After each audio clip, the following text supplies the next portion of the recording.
guys?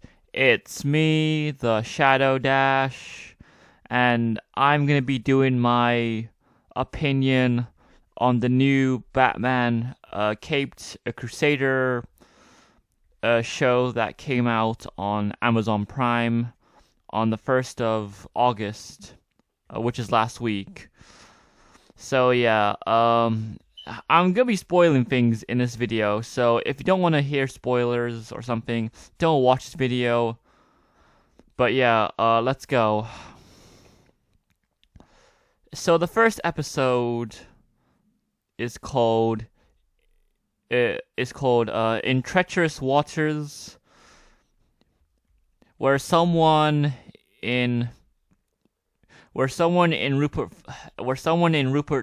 Thorne's group has been telling Penguin, who's a female by the way, about Rupert Thorne's plans. But then someone in Penguin's gang has been telling Rupert Thorne about Penguin's plans as well. And so Penguin kills one of her sons or something.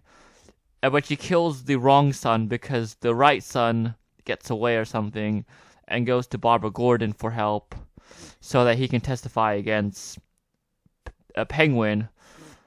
But then one of the cops or police officers, Bullocks, he's basically corrupt because he actually answers to both Rupert Thorne and Penguin, and so he tells Penguin that her son is going to rat on them, and so Penguin basically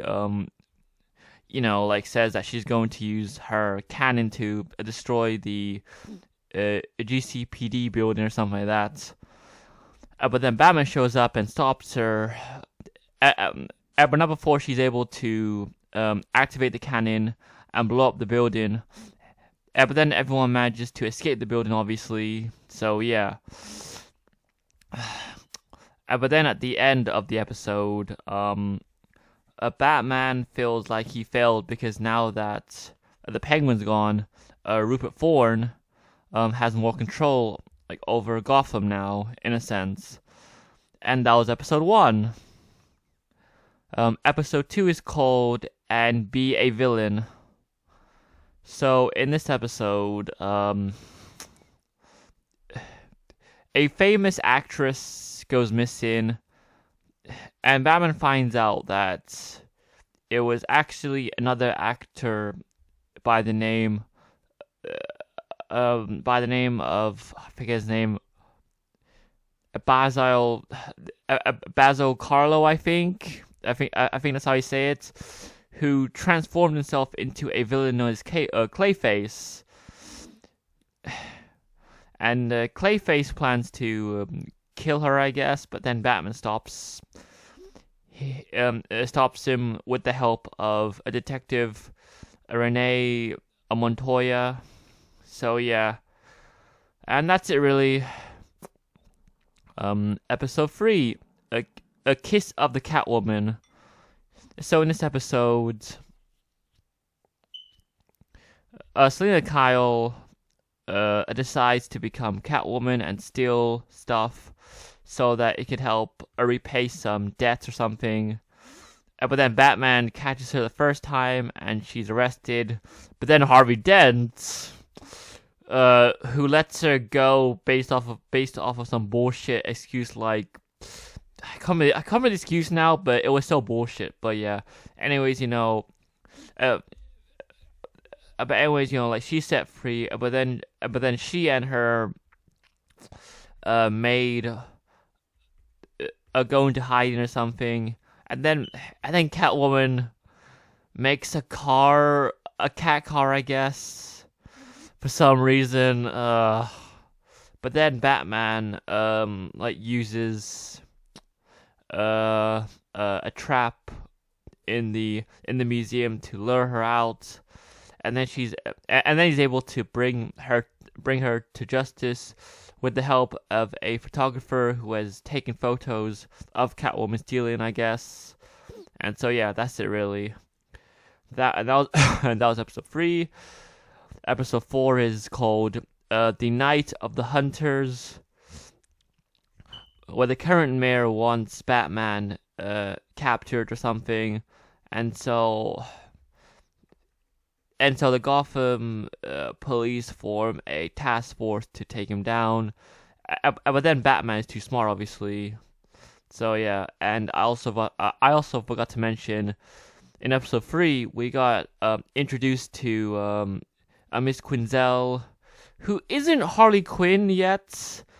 Her name in her villain name in Cape Crusader is actually the Jester, I think. So yeah, but anyways, she's trying to help Bruce Wayne with some trauma because he punches a guy after he says that he would sell his mother's necklace, I think. So yeah, but anyways, in the 4th episode, Miss Quinzel tells the police that in order to attract Batman, you need to have another costumed themed freak out there as well, I guess. And so both Flask and Bullock take a villain known as Firebug. I thought it was Firefly, but Firebug is cool too, I guess. But anyways, they decide to use him to lure out Batman, but then Firebug goes crazy and burns this building on fire, or yeah, he sets it on fire basically, and then Batman shows up to stop him, but it doesn't work because there's too many people in the building, so he manages to save all of them with the help of Gordon. But then Flask and Bullock kill Firebug, and because of that, they're seen as heroes, I guess, and they're now in charge of the task force. Sorry. Anyways, that was episode 4. Episode 5 is called The Stress of the Regard. So in this episode, Miss Quinzel, also known as the Jester, has been kidnapping rich people and brainwashing them into giving up their money or something. And then she turns them into her goons as well. But then Batman, along with Barbara Gordon, figure out that she's the Jester or something. But then at the end, the Jester falls into the ocean, but she's still alive because she tells, what's the name, a Renee Montoya that she's gonna be out of town for a while. So yeah, that's it really. Episode 6, Night Ride. So in this episode, a ghost known as Gentleman Ghost or Jim Craddock starts robbing the poor of their money, I guess. And his whole thing is, in the past, he would only steal from the poor, not from the rich, I guess. So yeah. But then Batman, with the help of a shaman or priest, I guess, uses Alfred's blood as a way to help deal with Gentleman Ghost, and they're able to do so, I guess, eventually after Batman is able to free Alfred from being possessed by Gentleman Ghost. But I should also note, by the way, Batman doesn't actually call Alfred. He calls him Pennyworth until the very end of the last episode, which I'll get to eventually. So yeah. But anyways, yeah, at the end, Batman is able to capture a Jim Craddock inside of a what do you call it? A beaker, I guess, or a glass. I forget what we call it, but it's one of those things you just put water in or something. So yeah, and gives it to the shaman. And yeah, that's it really. episode 7 is called Moving Targets, where in this episode a bunch of like bounty hunters and mob bosses like go after a Jim Gordon or something, when in reality it's actually Barbara Gordon they want. And the leader of the hitman crew is a villain known as Onomatopoeia, and he's actually a Green Arrow villain, but I guess it makes sense why he's here. But his whole thing is he can't actually talk in words. Well, he does talk in words. He just can't say things like, "Oh, I want this," and his whole thing is he says things like swoosh, pow, kick. No, not kick, but bam, because if you've studied English back in school or college or whatnot, onomatopoeia is basically a set of sounds that, or like sound effects that you use in the comics. So yeah, in this episode, he says bloop or whatnot, and then when Batman fights him, the way he takes him down is so funny because Batman basically like damages his throat so he can't say anything, and then Batman goes pow and punches him. So yeah. Anyways, at the end, Barbara confronts the like the person who put the hit on her in Blackgate Prison, and yeah, that's it really. That was episode 7. Episode 8 is called a Noctum, I think. So in this episode, like there's a carnival being organized by Harvey Dent or something, but then this like teenage girl by the name of, I forget her name now, but yeah, she's basically this energy vampire who can suck like energy out of anyone, I guess. But she likes doing it with kids more for some reason. And then she kills her brother as well in the process. But then at the end, Batman saves her from being killed like by the sun because she's a vampire, obviously. So yeah, and that's it really. But then, but also in this episode, I think it was last episode 2, like episode 7 or 6. Harvey Dent, basically he was talking to a Rupert Thorne because he made a deal with Harvey so that he can win the election, and then like in episode 8, Rupert Thorne offered to give him a lot of money if he just dropped the charges for this one guy that Rupert Thorne knows. But then at the end, he takes the money, but he doesn't really do what he says.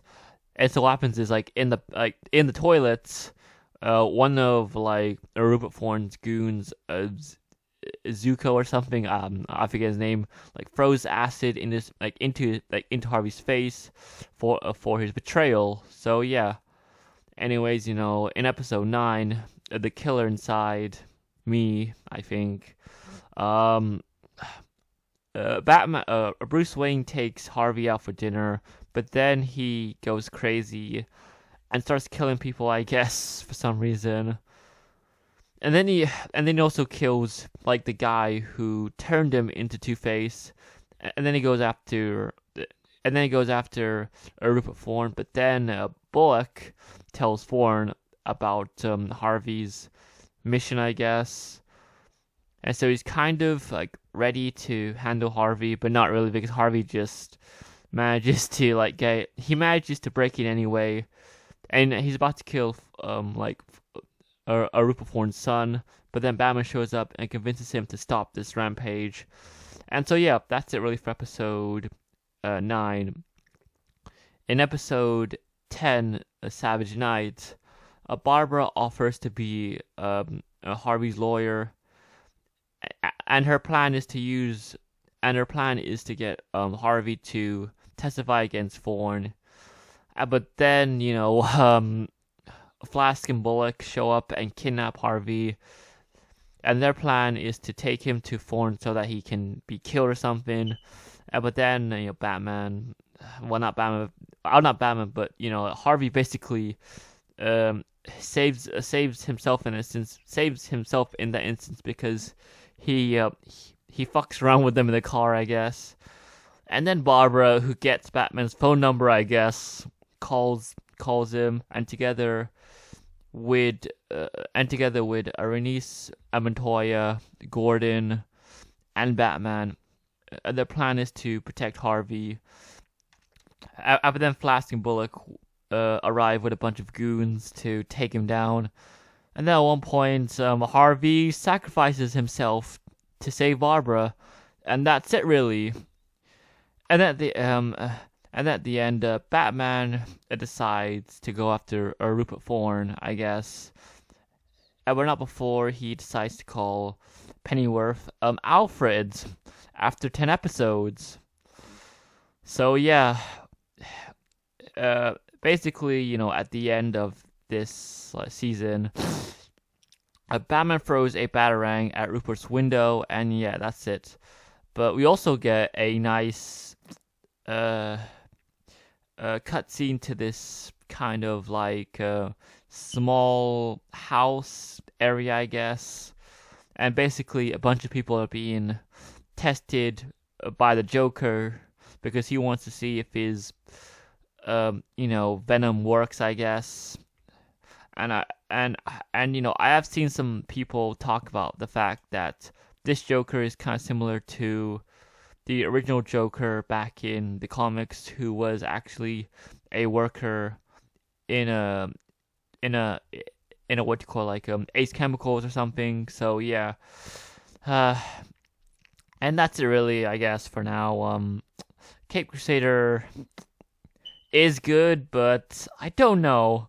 This Batman, he's good, but he seems to lack emotion, I guess, until the very end. I would say.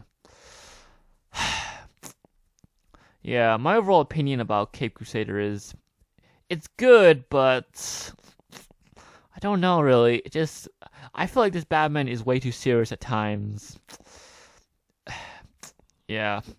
But that's it really, I guess. I'll see you guys next time, and bye.